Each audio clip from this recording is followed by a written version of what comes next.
Drain your water heater about once a year.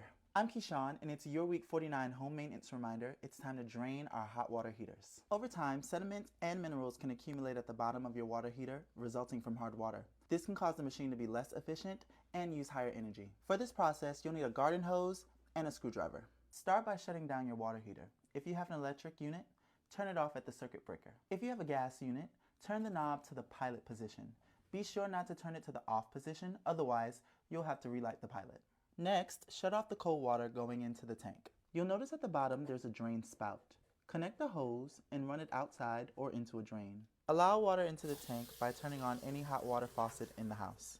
Next, use a screwdriver to turn the drain valve vertical.